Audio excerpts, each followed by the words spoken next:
Assalamualaikum, salam keluarga Malaysia. Berita perdana edisi 29 Oktober 2022.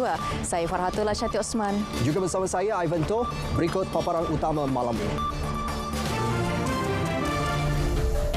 Kecekapan tadbir urus pelibatan rakyat membolehkan negara keluar daripada pelbagai kemelut. Pengeluar diminta bekerjasama untuk pastikan bekalan ayam dan telur mencukupi.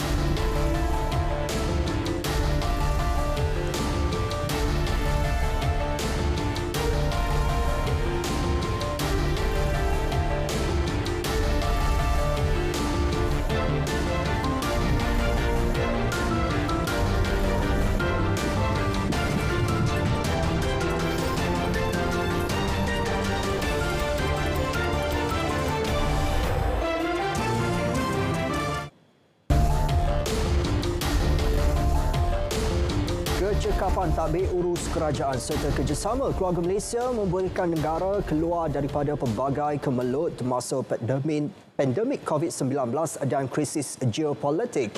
Ia sekaligus membolehkan negara terus fokus kepada pemulihan ekonomi. Perdana Menteri Datuk Seri Ismail Sabri Yaakob berkata, hasilnya selain prestasi ekonomi negara diiktiraf terbaik di Asia Tenggara, Malaysia turut diiktiraf negara ke-18 paling aman di dunia dari 163 negara dan kedua di Asia. Kerajaan juga sentiasa memastikan rakyat sentiasa hidup dalam keadaan yang aman dan harmoni berpaksikan tiga teras utama iaitu keterangkuman, kebersamaan dan kesyukuran. Saya yakin dengan menjunjung semangat keluarga Malaysia, kita bukan sahaja dapat mewujudkan kestabilan politik dan ekonomi, malah dapat mengekalkan keharmonian dan kemakmuran yang dinikmati oleh setiap lapisan rakyat. Amalan ini juga selari dengan nilai tasamuh atau toleransi yang menjadi acuan dalam mengukuhkan keharmonian masyarakat majmuk seperti yang saya ingin terapkan dalam diri seluruh keluarga Malaysia. Tambah beliau lagi, konsep keluarga Malaysia yang mula diperkenalkan sewaktu mula menggalas amanah sebagai Perdana Menteri pada 22 Ogos 2021 sudah semakin sebati dengan seluruh rakyat pada hari ini. Konsep itu katanya melambangkan keteguhan negara yang berlatarkan pelbagai agama dan bangsa serta bersifat inklusif. Beliau berucap pada program Jelajah Aspirasi Keluarga Malaysia JAKM Pahang di Kuantan. Berhubung pembangunan di Pahang, Perdana Menteri berkata pelbagai inisiatif telah dan sedang dilaksanakan untuk merancangkan pertumbuhan ekonomi, meningkatkan taraf hidup serta memastikan keselesaan keluarga Malaysia di negeri itu. Menerusi Kementerian Pembangunan Luar Bandar, 3.32 bilion ringgit diperuntukkan untuk 101 projek pembangunan melibatkan 39 projek baharu dan 62 projek sambungan. Di bawah KPLB, sebanyak 60 unit rumah dibina dan 2,250 unit dibaik pulih yang keseluruhannya sebanyak 2,310 unit di bawah program perumahan rakyat keluarga Malaysia yang melibatkan peruntukan sebanyak 36 juta ringgit yang memberi manfaat kepada lebih 11,500 ahli isi rumah luar bandar. 1.8 bilion ringgit turut disalurkan di bawah projek Tempatan Banjir dan Baik Pulih Hakisan Pantai bagi menghadapi monsun timur laut. Selain itu, terdapat projek perintis kawalan Hakisan dan Kelodak di kawasan Bercerun, Cameron Highlands yang melibatkan kos 6.07 juta ringgit bagi mengurangkan masalah serta meningkatkan kelancaran sistem saliran. Bagi membantu menyelesaikan masalah bekalan air pula, 1.21 bilion ringgit akan dibelanjakan untuk pembinaan 2 loji rawatan air baru, 5 projek penambaikan loji rawatan air dan muka sauk, 7 projek pembinaan tangki air untuk sistem agihan dan 1 program air tidak terhasil NRW. 35,000 guru-guru kelas agama dan Fardu Ain Kafah di seluruh negara akan dibantu berhubung isu elau rendah dan pejawatan bertaraf kontrak. Perdana Menteri menyatakan perkara itu telah dibincangkan dengan Ketua Setiausaha Negara bagi membantu guru-guru KAFA di bawah Jabatan Kemajuan Islam Malaysia, JAKIM. Bincang dengan Tan Sri KSN tadi, kerana dia juga di bawah JAKIM, kita akan lihat. Walaupun dari segi one off, dalam bajet kita ada bagi, kita dah umumkan. Tak silap saya 500 ke berapa dalam bajet boleh kan, untuk guru KAFA, imam, bilal, semua sekali lah. Perdana Menteri ditemui selepas menghadiri program Kenduri Rakyat di Dewan Jubli Perak Sultan Haji Ahmad Shah. Turut hadir Menteri Kanan Pertahanan Datuk Seri Hishamuddin Tun Hussein dan Menteri Besar Datuk Seri Wan Rosdi Wan Ismail. Pasukan khas Jihad Tangani Inflasi akan terus berusaha membantu rakyat menangani masalah peningkatan harga ayam dan kekurangan bekalan telur sejak kebelakangan ini. Ya, pengerusinya Tan Sri Anwar Musa berkata pasukan itu akan bekerjasama dengan pengeluar bagi memastikan pembekalan ayam dan telur dapat dibuat dengan lebih teratur dan memohon kerjasama semua pihak dalam tempoh beberapa minggu ini. Beliau turut mengakui berdepan beberapa kekangan untuk mengambil tindakan segera berhubung isu terbabit memandangkan kerajaan dibentuk ketika ini adalah kerajaan sementara. Trend tekanan kepada harga ayam ini kita sedang berikan perhatian, termasuk juga telur. Cuma kemungkinan tindakan-tindakan itu tidak dapat dibuat segera kerana dalam tempoh caretaker government, komitmen dari kerajaan yang melibatkan kewangan itu tak dapat nak dilakukan. Maka ini dalam masa 3 minggu ini, daripada sekarang sampai ke 19 bulan, ada sedikit kesulitan di situ. Jadi di sinilah saya harap ada kerjasama daripada pengeluar-pengeluar supaya tidak menambah masalah itu. Terdahulu Menteri Komunikasi dan Multimedia itu meninjau program jualan murah keluarga Malaysia JMKM peringkat Dun Melo di Peringkat, Kota Baru. Mengulas mengenai JMKM, beliau memaklumkan sehingga kini program jualan berjalan lancar dan sudah mencapai 95%, membabitkan hampir 600 premis. Lebih baik menjaga kepentingan rakyat berbanding berdebat yang tidak membawa sebarang hasil selepas perdebatan selesai. Iaitu pendirian Perdana Menteri berhubung menyertai sebarang pendebatan bersama Parti Pembangkang. Kita kerja kita lebih daripada debat. Ya. Kita make sure apa yang kita rancangkan, apa yang diumumkan, dilaksanakan.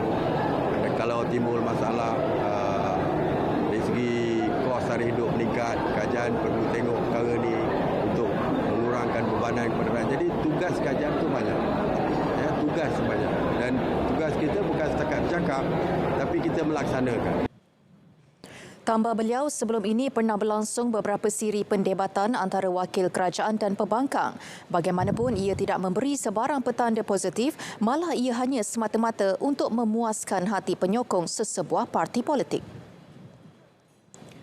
Individu yang masih bergelar menteri atau timbalan menteri yang dilantik di sesebuah kementerian perlu terus menghormati prinsip collective responsibility atau tanggungjawab bersama biarpun ketika tempoh kerajaan sementara menjelang PRU 15. Tan Sri Anwar berkata adalah tidak wajar individu terbabit menyerang kerajaan sendiri, apatah lagi serangan dilakukan sama sekali tidak berasas. Dia lupa anggota jawatankuasa jihad itu daripada parti dia sendiri. Dalam 5 orang, 6 orang itu daripada parti mereka sendiri. Macam mana dia menyerang? Sama telahlah tuduhan itu faktanya jauh tersasar. Nak melontarkan janji pilihan raya pun berpada-pada lah. Jadi saya punya nasihat kepada semua, termasuk diri saya, menteri dan timbalan menteri harus ingat walaupun parlimen dibubarkan, prinsip collective responsibility itu masih ada. Bukan semua lari abandon kerajaan, tak mempertahankan apa yang kerajaan lakukan ataupun tak memberi penjelasan kepada rakyat. Tan Sri Anwar menegaskan individu berkenaan sebaiknya meletak jawatan jika tidak mendukung apa jua tindakan kerajaan yang telah diputuskan secara bersama. Saudara, sebentar tadi telah masuk waktu solat fardu isyak bagi Kuala Lumpur dan kawasan yang sewaktu dengannya selamat menunaikan solat isyak. Keputusan berkenaan SOP melibatkan individu positif COVID-19 keluar mengundi pada PRU 15 akan diketahui selewat-lewatnya Isnin ini. Ketua Pengarah Kesihatan Tan Sri Dr. Nur Hisham Abdullah berkata, beberapa kaedah telah dicadangkan kepada SPR supaya pilihan raya diadakan dalam keadaan selamat. Antara cadangan yang dikemukakan termasuk laluan mengundi berbeza, kemah asing dan pemakaian pelitup muka. Jadi kita akan menasihatkan SPR lah untuk melihat bagaimana kita boleh asingkan pesakit-pesakit yang positif. Yang tu satu cara dia, asingkan iaitu lane yang asing, tempat undi yang asing.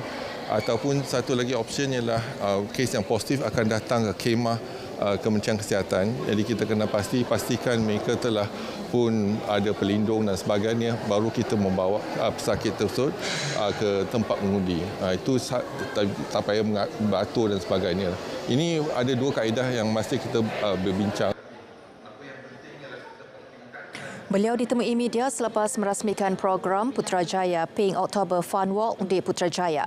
Terdahulu, KKM memaklumkan individu yang positif COVID-19 dengan tahap kesihatan yang tidak kritikal akan dibenarkan mengundi pada PRU 15. Bagaimanapun, mereka perlu mematuhi semua SOP kesihatan yang akan ditetapkan oleh SPR.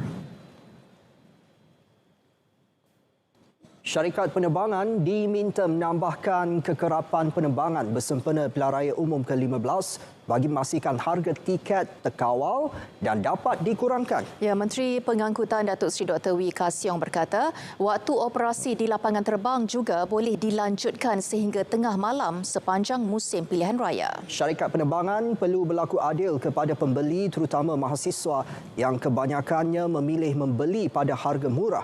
Justru Suruhanjaya Penerbangan Malaysia MEFCOM perlu menggiatkan pemantauan harga-harga tiket dan jadual penerbangan bagi membolehkan ramai rakyat dapat pulang untuk mengundi. Jadi saya minta mereka lihat apa kemudahan yang ada, apa fasiliti yang ada, gunakan sebaik saja. Kadang-kadang kalau you nak balik sehari sebelum tu mungkin dia mahal. Tapi mungkin tak dia boleh bagi 2 hari, 3 hari. Itu juga satu option mungkin lebih murah. Dengan cara ini. Tak semestinya menjelang atau 1 hari sebelum. Beliau berkata demikian selepas menghadiri Hari Sukan Negara Daerah Batu Pahat dan pemberian bantuan lesen keluarga Malaysia di SMK Suria Perdana Batu Pahat. Bagi pengangkutan darat, pihaknya memberi jaminan semua bas mencukupi untuk digunakan bagi perjalanan pergi balik sepanjang tempoh itu. Agenda Nasional Malaysia Sihat ANMS kini menemui anda melalui siri jelajahnya. Saringan kesihatan, pertandingan, aktiviti cabar diri, pencarian bakat, amalan penjagaan kebersihan persekitaran, aktiviti interaktif dan macam-macam lagi. Bersama meriahkan jelajah ANMS di lokasi berhampiran anda. Hepatitis adalah penyakit keradangan hati akibat daripada jangkitan virus hepatitis. Hepatitis A yang berjangkit melalui pencemaran makanan dan air biasanya menyebabkan jangkitan hati yang akut dan tidak berpanjangan. Hepatitis B dan C pula berjangkit melalui darah yang tercemar. Antaranya adalah melalui perkongsian jarum suntikan, transfusi darah, hubungan seksual dan jangkitan ibu kepada anak. Berlainan daripada hepatitis A, hepatitis B dan C boleh menyebabkan kerosakan hati yang kronik dan bara hati. Kebanyakan pesakit hepatitis B dan C tidak mengalami tanda dan gejala pada peringkat awal. Tanda atau gejala seperti muntah darah, jaundice dan busung hanya akan muncul setelah penyakit hepatitis menjadi semakin kronik. Oleh itu, lakukan ujian saringan hepatitis jika anda berisiko tinggi untuk mendapat jangkitan dan dapatkan rawatan dengan segera jika perlu di klinik kesihatan terdekat. Bersama kita cegah hepatitis.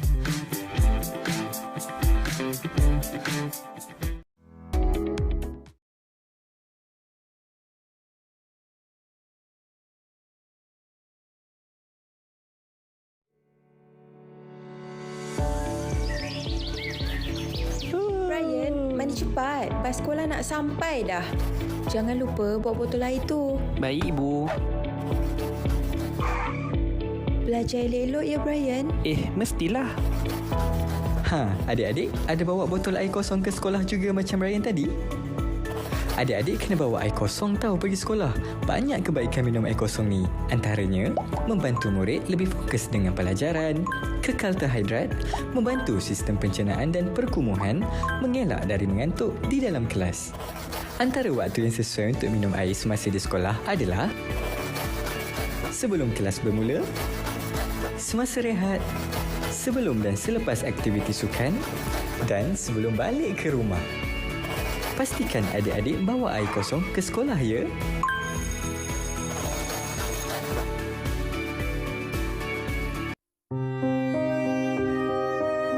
Mak ingat tak masa kita susah dulu? Kena halau dari rumah sebab tak mampu bayar sewa. Sedih kan masa tu, Mak? Tak apalah, Ros. Setiap ujian tu pasti ada hikmah di sebaliknya. Yang penting kita sabar. Memang dari dulu lagi, impian Ros nak tengok Mak happy bila punya rumah baru. Mak dah selesa dah nyewa kat rumah flat kita tu. Lagipun rumah ni cantik, luas, mesti mahal. Nanti bolehlah Mak masak dengan saya kat rumah baru. Surau, ruang rekreasi, makin berbumbung lagi. Rumah ni ada 3 bilik tidur dengan 2 bilik air tau. Harap-harap Mak sukalah. Wah, besarnya Ros rumah ni.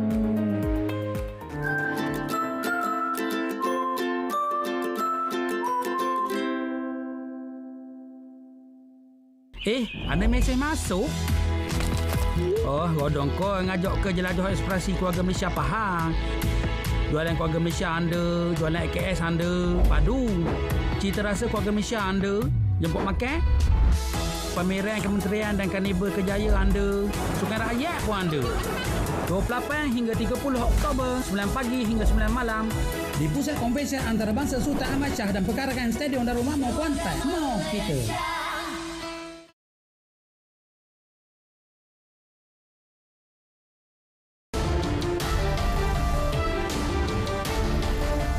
Yayasan Dakwah Islamiyah Malaysia YADIM telah memperuntukkan RM734,000 menerusi program SUKED Keluarga Malaysia bagi menyantuni pelbagai lapisan masyarakat di seluruh negara. Sejak penganjuran pertamanya pada April lalu, ia telah memberi manfaat kepada golongan B40 menerusi program Jualan Murah. Menurut Ketua Setiausaha Negara Tan Sri Muhammad Zuki Ali, program jualan tersebut turut menawarkan potongan harga sehingga 50% bagi barangan keperluan makanan utama seperti ayam, minyak, beras dan gula. Hari ini diberikan diskaun 50%. Saya tengok sambutan amat luar biasa. Sebelum pukul 12 dah habislah jualan tu. Jadi saya anggap apa yang berlaku di Kuantan pada hari ini merupakan satu aktiviti yang amat-amat kita alu-alukan dan kita amat-amat hargai dan kita ucap tahniahlah kepada YADIM kerana telah berjaya mengajukan program seumpama ini di mana golongan yang mendapat faedahnya lebih daripada 500 orang yang disebut tadi penoreh getah, nelayan kan. Beliau berkata demikian selepas merasmikan program SUKED Keluarga Malaysia di Masjid Peserah Kuantan. Seramai 500 penerima terdiri daripada golongan B40 termasuk OKU menerima bantuan pek barangan keperluan harian dari YADIM. Sementara itu, Ketua Pegawai Eksekutif YADIM, Tuan Kamarul Arif Tuan Soh berkata, program jualan murah itu bagi memperkenalkan kepada masyarakat kewujudan YADIM MAD yang turut memfokuskan kebajikan dalam perniagaan. Jualan melalui anak syarikat YADIM. Kita panggil YADIM MAD. Memang kita dah ada supermarket kita sendiri. So sebab tu kita dapat cari strategi untuk mengurangkan harga yang dapat membantu masyarakat setempat. So itu yang kita lakukan. Di samping juga sebagai satu strategi untuk memperkenalkan YADIM MAD juga kepada masyarakat. So dalam bisnes ada kebajikan, dalam kebajikan ada dakwah. So dia adalah sinergi yang gitu. Masjid Jamik Beserah merupakan lokasi keempat penganjuran jualan rakyat YADIM melibatkan 1,000 jenis barangan keperluan ditawarkan kepada penduduk dengan potongan harga sehingga 50%. Jelajah Aspirasi Keluarga Malaysia Negeri Pahang mendapat sambutan menggalakkan dengan kehadiran pengunjung yang memenuhi di dua lokasi yang berlangsung. Menurut Ketua Seksyen Perdagangan Dalam Negeri KPDN HEP Pahang, Fatin Najwa Ahmad Hasbullah, ia terbukti apabila program yang dilaksanakan di kesemua 42 DUN di Pahang termasuk penjualan DJAKM Negeri terus mendapat sambutan.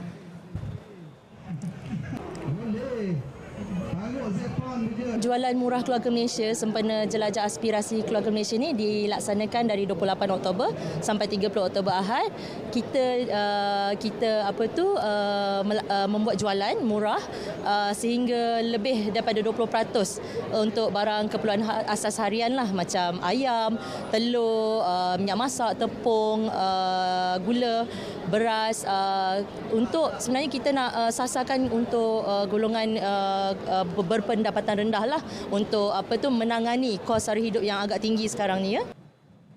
Beliau berkata demikian di Pusat Konvensyen Antarabangsa Sultan Ahmad Shah Kuantan. Di perkarangan Stadium Darul Makmur pula turut diadakan pameran aset ketenteraan dan senjata ringan selain demonstrasi keselamatan Jabatan Bomber dan Penyelamat Malaysia JBPM. Bagi memastikan duit milik pengguna terus terjaga dan selamat semasa menggunakan e-pembayaran, Bank Negara Malaysia BNM telah melancarkan kempen e-duit yang menekankan kepada aspek pendidikan. Kempen dengan slogan "Selamat, Senang dan Segera" itu dilaksanakan secara berterusan bagi tempoh 5 tahun selaras dengan aspirasi Pelan Sektor Keuangan 2022-2026.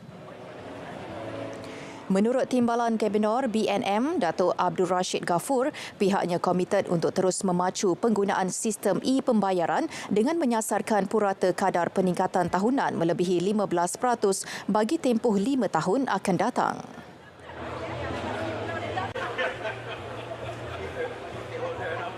Selaras dengan aspirasi ini, Bank Negara Malaysia dan industri pembayaran akan memastikan ketersediaan dan akses kepada instrumen e-pembayaran yang pelbagai seperti kad pembayaran, pembayaran atas talian atau kod QR pada kos yang kompetitif. Tambah beliau, hasil gabungan usaha kerajaan dan industri pembayaran, BNM telah berjaya merekodkan pertumbuhan kukuh dalam penggunaan e-pembayaran di bandar dan luar bandar. Ia dapat dilihat melalui penerimaan kod QR setakat separuh pertama tahun ini yang merekodkan lebih 1 juta pendaftaran. Beliau berkata demikian dalam majlis pelancaran kempen e-duit dan logo rasmi program iTekad Petaling Jaya. Hepatitis adalah penyakit keradangan hati akibat daripada jangkitan virus hepatitis. Hepatitis A yang berjangkit melalui pencemaran makanan dan air biasanya menyebabkan jangkitan hati yang akut dan tidak berpanjangan. Hepatitis B dan C pula berjangkit melalui darah yang tercemar. Antaranya adalah melalui perkongsian jarum suntikan, transfusi darah, hubungan seksual dan jangkitan ibu kepada anak. Berlainan daripada hepatitis A, hepatitis B dan C boleh menyebabkan kerosakan hati yang kronik dan bara hati. Kebanyakan pesakit hepatitis B dan C tidak mengalami tanda dan gejala pada peringkat awal. Tanda atau gejala seperti muntah darah, jaundice dan busung hanya akan muncul setelah penyakit hepatitis menjadi semakin kronik. Oleh itu, lakukan ujian saringan hepatitis jika anda berisiko tinggi untuk mendapat jangkitan dan dapatkan rawatan dengan segera jika perlu di klinik kesihatan terdekat. Bersama kita cegah hepatitis.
diberikan kepada semua kanak-kanak yang berumur di bawah 2 tahun.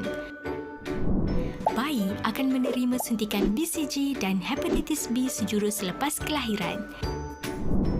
Vaksin 6 serangkai diberikan pada umur 2, 3 dan 5 bulan. Vaksin pneumokokal pada umur 4 dan ke-6 bulan. Vaksin MMR diberikan pada umur 9 dan 12 bulan. Vaksin pneumokokal dos penggalak diberikan pada umur 15 bulan. Vaksin 6 serangkai dos penggalak diberikan pada umur 18 bulan. Jalani tanggungjawab anda sebagai ibu bapa bersama lindungi vaksin berkesan.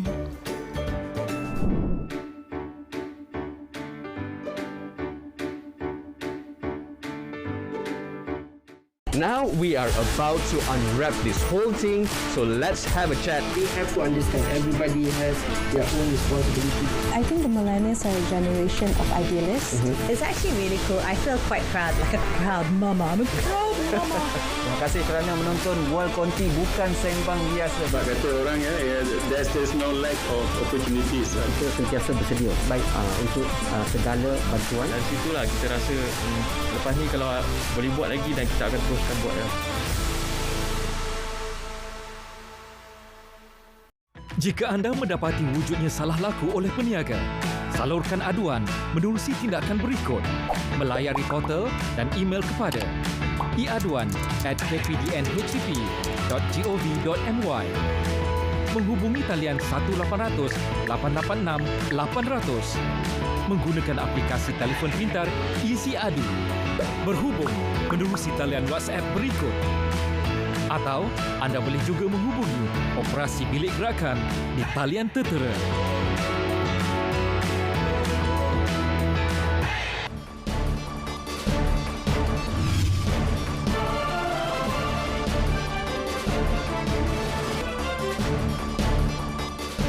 Assalamualaikum dan salam sejahtera. Kita mulakan laporan cuaca pada hari ini dengan memberi penumpuan kepada amaran yang sedang berkuat kuasa, iaitu amaran angin kencang dan juga laut bergelora bagi kategori pertama dan juga kedua. Ini melibatkan kawasan perkapalan yang telah ditandakan dengan warna kuning serta jingga, iaitu melibatkan kawasan perkapalan Condor, Reef North, Palawan, Layang-Layang dan juga Labuan. Amaran ini berkuat kuasa sehingga 1 November 2022. Harus diingatkan kepada orang ramai bahawa keadaan ini amat berbahaya bagi kesemua aktiviti laut, terutamanya bot-bot kecil, feri dan juga sebarang aktiviti menangkap ikan. Selain daripada itu, Met Malaysia juga telah mengeluarkan amaran hujan lebat berterusan, peringkat waspada iaitu melibatkan kawasan perairan yang telah ditandakan dengan warna kuning, melibatkan kawasan perairan negeri Sarawak dan juga negeri Sabah, juga turut termasuk wilayah Persekutuan Labuan. Amaran ini bermula daripada 29 sehingga 31 Oktober 2022. Harus diingatkan kepada orang ramai untuk sentiasa berhati-hati, terutamanya bagi mereka yang tinggal di kawasan berkedudukan rendah. Baik, seterusnya kita lihat pula kepada paparan gema radar pada malam ini. Dilihat keadaan hujan dari bukit petir masih lagi berlaku di bahagian pantai timur Semenanjung Malaysia, iaitu melibatkan kawasan di sekitar negeri Kelantan, Terengganu, Pahang dan juga Johor Timur. Keadaan hujan ini dijangka boleh berlarutan sehingga ke tengah malam nanti. Manakala bagi negeri Sabah dan Sarawak pula, dilihat di sini hujan masih lagi sedang berlaku, melibatkan kawasan di sekitar pedalaman dan pantai barat negeri Sabah, juga turut melibatkan di kawasan bahagian Sandakan dan juga Tawau. Keadaan hujan ini dijangka akan kembali reda tidak lama lagi. Baik, seterusnya kita lihat pula kepada ramalan cuaca di sebelah awal pagi nanti. Dilihat di sini keadaan hujan masih lagi berpotensi untuk berlaku di bahagian pedalaman Semenanjung Malaysia pada malam ini. Menjelang keesokan paginya, hujan lebih tertumpu di bahagian perairan Selat Melaka, iaitu di kawasan perairan negeri Selangor, Negeri Sembilan, Negeri Melaka dan juga Johor Barat. Manakala bagi negeri Sabah pula dijangkakan untuk keadaan hujan masih lagi boleh berlaku melibatkan kawasan di sekitar Tawau dan juga Sandakan, dan di negeri Sarawak pula dijangkakan untuk keadaan cuaca cerah pada malam nanti. Baiklah, sekian sahaja laporan cuaca daripada Met Malaysia buat masa kini. Sebelum kita berpisah, kita lihat dulu ramalan cuaca bagi bandar-bandar utama di seluruh Malaysia. Saya Linda Hanif. Assalamualaikum dan salam sejahtera.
Terima kasih Mat Malaysia. Berita perdana kita teruskan dengan edisi sukan. Bersama Syarul Islam. Silakan. Stadium Nasional Bukit Jalil kekal gelanggang utama skuad Harimau Malaya.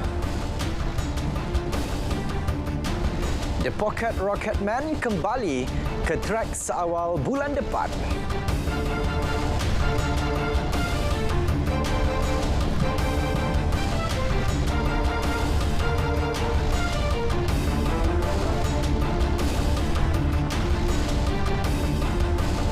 Assalamualaikum, salam sejahtera. Saya Syarul Islam dalam edisi sukan malam ini. Persatuan Bola Sepak Malaysia FM secara rasmi mengumumkan Stadium Nasional Bukit Jalil sebagai gelanggang utama skuad Harimau Malaya menghadapi kempen Piala Mitsubishi Electric AFF 2022. Ini bermakna lokasi itu kekal venue buat pasukan terbabit. Setiausaha Agung FM Nur Azman Rahman berkata, perlawanan antarabangsa Tier 1 bertemu Kemboja 9 Disember ini akan turut diadakan di stadium sama. Namun satu lagi perlawanan antarabangsa Tier 1 bertemu Maldives pada 14 Disember akan berlangsung di Stadium Bola Sepak Kuala Lumpur. Saingan separuh akhir pula bakal diadakan di Stadium Nasional Bukit Jalil. Manakala venue bagi aksi final akan diputuskan kemudian. Skuad negara kendalian Ketua Jurulatih Kim Pan Gon akan membuka kempen kumpulan B menentang Laos pada 24 Disember dan berdepan Singapura pada 3 Januari. FM menghargai keprihatinan Menteri Belia dan Sukan, Datuk Seri Ahmad Faizal Azumu membenarkan skuad Harimau Malaya menggunakan stadium tersebut. FM dan Perbadanan Stadium Malaysia juga akan bekerjasama bagi memastikan kualiti padang sentiasa berada pada tahap memuaskan sepanjang kejohanan berlangsung. Bergu badminton wanita utama negara Perlitan M. Tinah menempah slot ke pusingan separuh akhir kejohanan badminton terbuka Perancis 2022. Kejayaan diperoleh pasangan bergu negara itu selepas mencipta kejutan dengan menjinakkan pasangan di kedudukan ketiga dunia dari Jepun. Bergu negara berjaya menundukkan pasangan Nami Matsuyama Chiharu Shida 15-21, 21-14, 21-14. Selepas ini mereka bakal bertemu pasangan Korea Selatan Baek Hana Lee So-hee yang menumpaskan pasangan China Cheng Chi-cheng Jia Yifan dalam satu lagi perlawanan menentukan slot ke perlawanan akhir yang bakal berlangsung di Stade Pierre de Coubertin, Paris. Sementara itu, satu lagi pasangan bergu campuran negara Ong Gyu-sin Teo Yi gagal melangkah ke pusingan seterusnya apabila tewas kepada pasangan di kedudukan ranking rendah dari Korea Selatan Choi Sol-gyu Kim Won-ho. Pasangan di kedudukan ke-11 dunia itu menewaskan Yusin yang merupakan pilihan ke-8 kejohanan dan pasangannya Yi 21-18, 21-18 dalam perlawanan yang berlangsung selama 43 minit.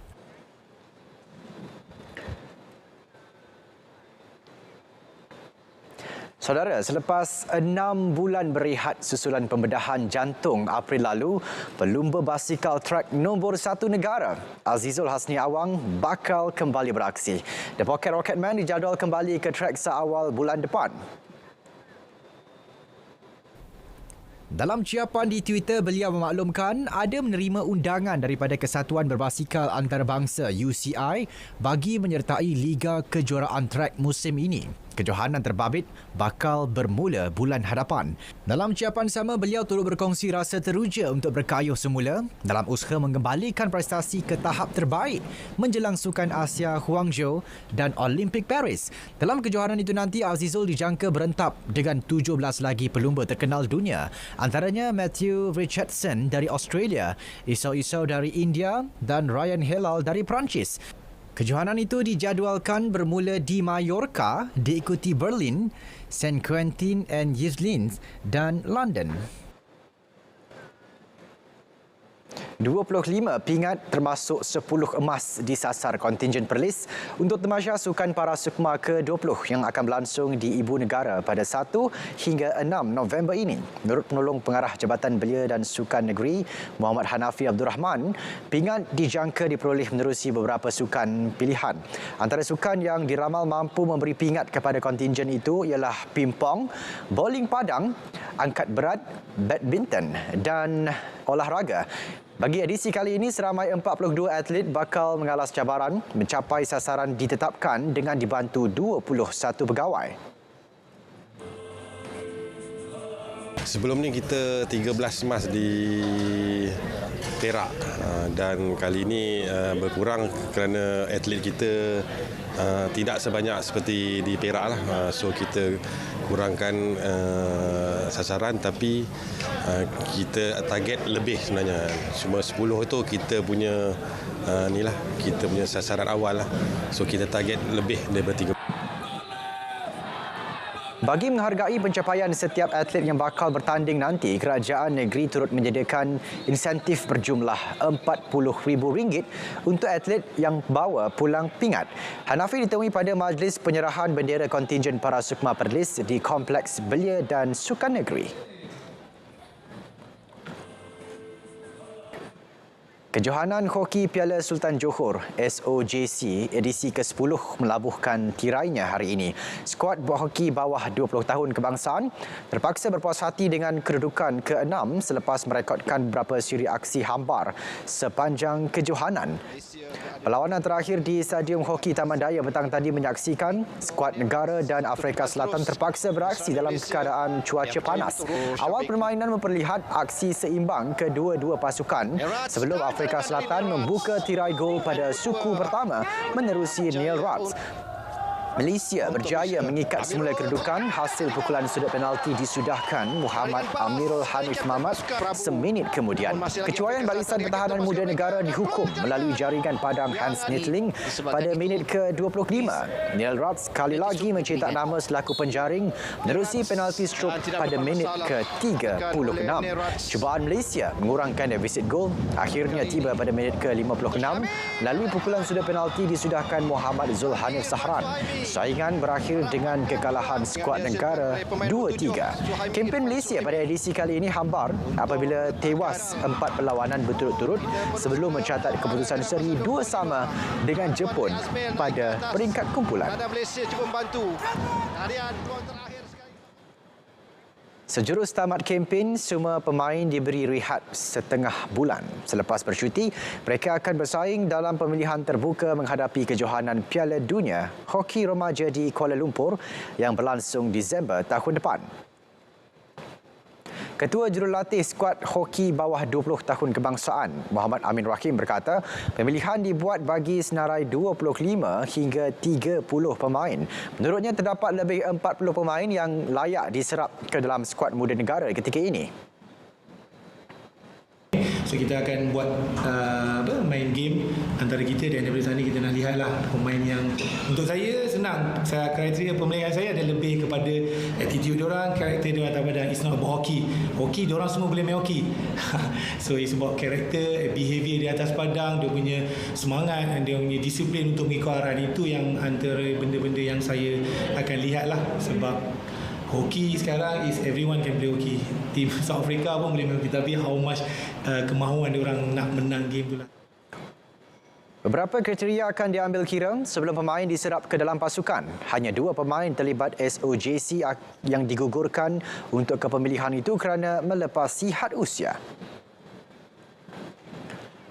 Lebih 50,000 peminat sukan permotoran seluruh negara memenuhi Maib Serdang bagi memeriahkan acara Legacy Rider 1.0.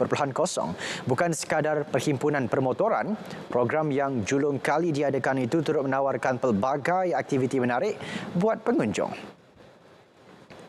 Program dianjur GGR Machine Malaysia Sdn Bhd dengan kerjasama Konsortium Industri Rakaman Muzik Malaysia dan MARA. Ia dirasmikan Menteri Kewangan Tengku Datuk Seri Zafrul Tengku Abdul Aziz. Acara mengumpulkan belia seluruh negara yang terlibat sukan permotoran. Menurut penganjur, program merupakan usaha kerajaan mendekati belia yang terlibat sukan terbabit. Ia juga dianjur bagi menukar persepsi negatif terhadap mereka yang berkecimpung dalam dunia jentera dua roda. Program-program macam ni, sukan pemotoran ni dinaik taraf sampailah ke luar negara. Kalau boleh program-program ni, kalau saya minta sangat kerajaan tolonglah support event sukan permotoran, bagilah bajet yang sewajarnya. Dan tolong pandang sukan pemotoran bukan sukan yang biasa-biasa ataupun sukan yang tak ada orang cakap tak ada kebaikan. Sebenarnya banyak kebaikan yang kita boleh kumpul daripada program ni. Penganjuran kembali kejuaraan MotoGP Malaysia di litar antarabangsa Sepang SIC dan sepak mula Piala Malaysia antara menjadi tumpuan peminat sukan sepanjang minggu ini. Kita ikuti sorotan mingguan yang disediakan. Selepas 2 tahun, MotoGP Malaysia kembali ke SIC. Aksi bagi edisi tahun ini berlangsung 21 hingga 23 Oktober lalu. Ia disambut meriah dengan jumlah penonton yang hadir menghampiri sasaran. 163,000 peminat sukan permotoran membanjiri litar itu berbanding sasaran 170,000. Beralih kepada sukan bola sepak, aksi pertama edisi ke-101 Piala Malaysia berlangsung tanpa sebarang kejutan. Juara Liga Super 2022, Johor Darul Takzim tidak berdepan masalah, menang 4-0 menewaskan Petaling Jaya City FC di Stadium Bandaraya Petaling Jaya. Manakala di Stadium Sultan Muhammad ke-4 Kota Baru, skuad kendalian Tan Cheng Ho, Selangor menang selesa 2-0 ke atas Kelantan United Football Club di Stadium Sultan Muhammad ke-4 di Kota Baru. Di Stadium UiTM Shah Alam pula, Sabah FC turut membuka kempen kejohanan bola sepak berprestij itu dengan langkah kanan apabila menewaskan UiTM FC 2-1. Di Stadium Negeri Kuching, jaringan tunggal Kentahara pada minit ke-82 memastikan Kelantan FC mencatat kemenangan berharga 1-0 ke atas Sarawak United FC. Sementara itu, Kedah Darul Aman mensia-siakan kelebihan beraksi di laman sendiri apabila kecundang 1-2 menentang Negeri Sembilan FC di Stadium Darul Aman Al-Ustar. Di Stadium Bandaraya Pulau Pinang pula menyaksikan tuan rumah Penang FC tidak memanfaatkan kelebihan aksi di laman sendiri apabila sekadar menamatkan saingan dengan keputusan seri 2-2 menentang Kuching City FC. Perkembangan pelari menara negara Soh Wai Ching menutup sorotan mingguan kali ini. Wai Ching yang merupakan pelari menara nombor 1 dunia terus menempa nama di peringkat antarabangsa selepas muncul juara RNLI Tower Run di bangunan 22 Bishopsgate, London. Atlet berusia 28 tahun itu menamatkan larian setinggi 56 tingkat dengan menaiki 1,436 anak tangga dalam tempoh 6 minit 52 saat. Kejayaan itu sekaligus memadam rekod lama 9 minit 13 saat dicatat pelari Great Britain Daniel Joyce. Ini adalah kejayaan kelima diraih Wai Ching dalam tempoh 2 bulan termasuk ketika mempertahankan kejuaraan Empire State Building run-up di New York.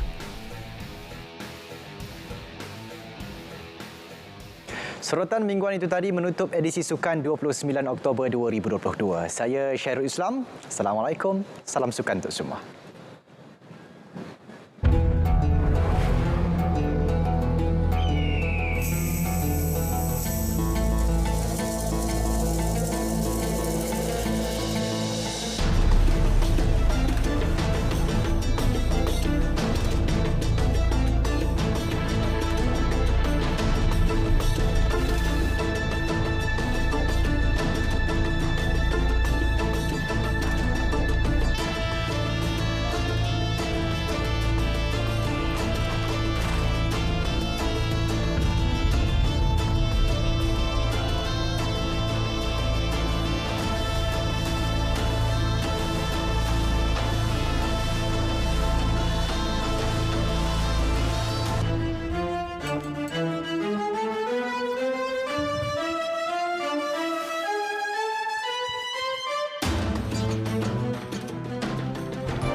tropika Nauge yang membadai Filipina meragut 45 nyawa selain menyebabkan banjir dan kejadian tanah runtuh. Juga Pertubuhan Bangsa-Bangsa Bersatu berusaha menyambung semula perjanjian yang diurus bersama Turkiye membolehkan ekspor bijirin dan baja dari Ukraine. Saksikan rangkuman berita luar negara.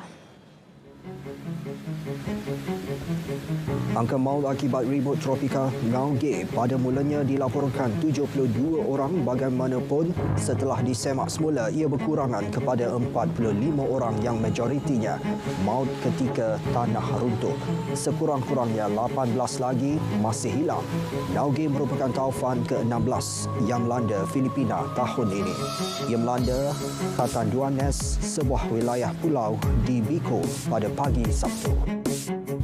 PBB menggesa semua pihak melanjutkan perjanjian yang diurus Turkiye untuk membolehkan ekspor bijirin dan baja dari Ukraine, termasuk mengatasi sebarang halangan ke atas ekspor bijirin dan baja Rusia. Jurucakap PBB, Stephen Dujarric berkata, jika makanan dan baja tidak sampai ke pasaran global, petani tidak akan mendapat bekalan baja mengikut jadual dan pada harga yang mereka mampu beli. Perjanjian yang pada mulanya ditandatangani untuk 120 hari akan tamat pada 19 November dan PBB sedang berusaha untuk melanjutkannya dan mengembangkan perjanjian untuk tempoh setahun. Syarikat media sosial Twitter akan membentuk majlis khas moderasi sebagai sebahagian daripada langkah penambahbaikan. Pemiliknya Elon Musk pada Jumaat bagaimanapun berkata tiada sebarang keputusan mengenai kandungan atau pengembalian semula akaun sehingga majlis itu bersidang. Musk berikrar untuk meningkatkan perlindungan demi kebebasan bersuara di Twitter sebagai sebahagian daripada pemerolehan platform itu. Pada Khamis, Musk memuktamadkan perjanjian pemerolehan Twitter berjumlah $44 bilion Amerika selepas rundingan bermula pada April. Karya saluran industri kreatif. Manakah yang bakal dinobatkan terbaik di kalangan yang terbaik? Saksikan Anugerah Sri Angkasa 2022 di Pusat Konvensyen Antarabangsa Putrajaya pada 29 dan 30 Oktober 2022. Saksikan secara langsung di TV2. Anugerah Sri Angkasa, Kemuncak Kecemerlangan. Kesiapsiagaan pelbagai agensi kerajaan menghadapi musim tengkujuh sentiasa dititik beratkan oleh pucuk pimpinan negara. Malah persiapan merangkumi sebelum, semasa dan pasca bencana yang mengambil kira kesejahteraan rakyat. Ikuti rangkuman Lensa Keluarga Malaysia.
Kepercayaan, adat dan kesenian sememangnya menjadi kekuatan dan keunikan tersendiri kepada penduduk di kawasan pedalaman, lebih-lebih lagi masyarakat orang asli. Ya, untuk melihat sendiri pengalaman itu, Ronda-Ronda Keluarga Malaysia akan berkongsikan keistimewaan komuniti orang asli Mah Meri di Pulau Keri. Kita saksikan.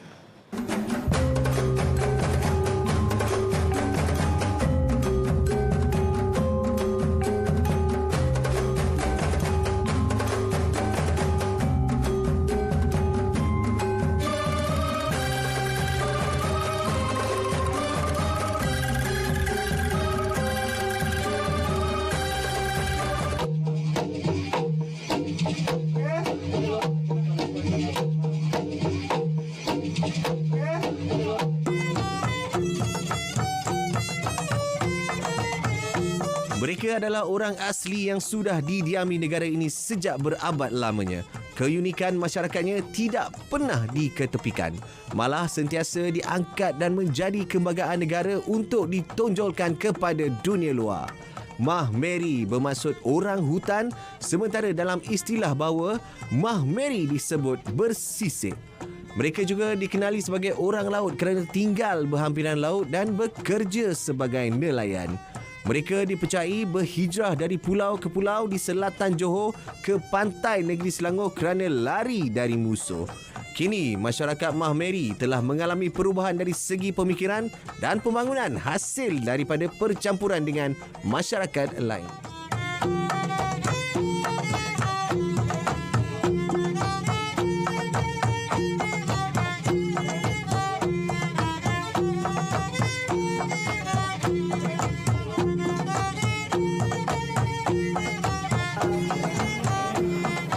Anda datang ke sini, anda juga boleh belajar juga melihat budaya masyarakat orang asli di Pulau Keri ini. Kat sini juga ada museum yang anda boleh tahu asal-usul mereka dan juga orang kata craft-craft mereka di sini.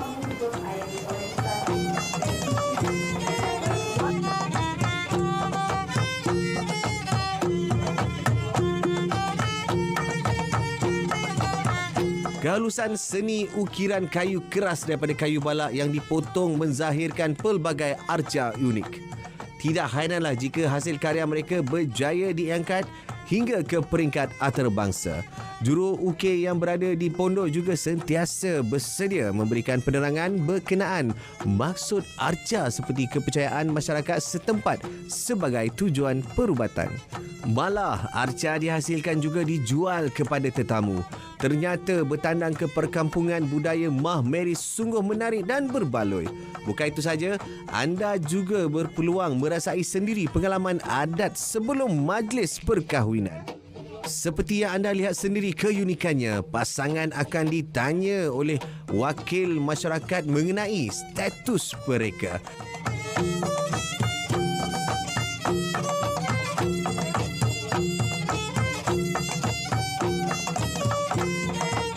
Selepas itu, pasangan lelaki akan mencari pasangan hidupnya di dalam sekumpulan penari tersebut. Begitu unik sekali.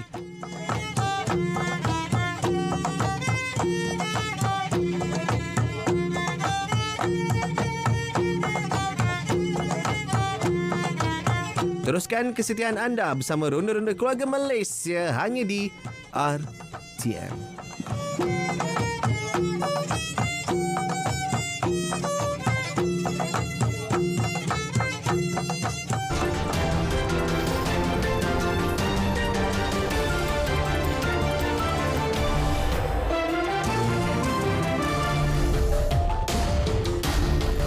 Itulah di laman Twitter, seekor kucing di Universiti Putra Malaysia UPM memakai kad metrik.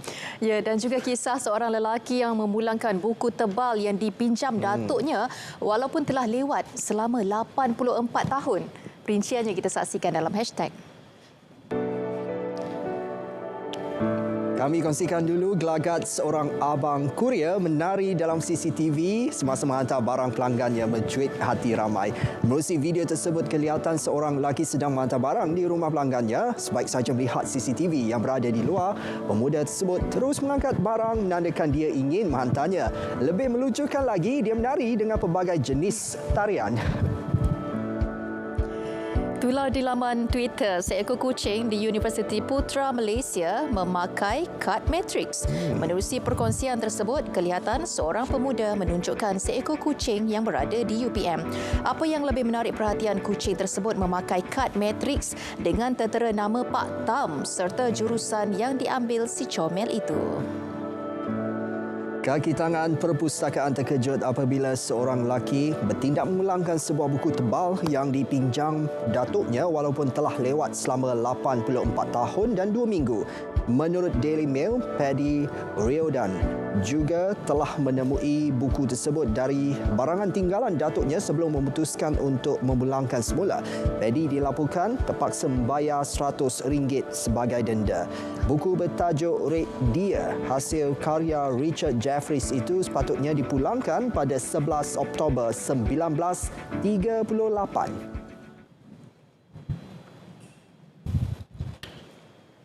Berita perdana 29 Oktober 2022 berakhir di sini. Dapatkan perkembangan sahih sepanjang masa melalui portal berita.rtm.gov.my.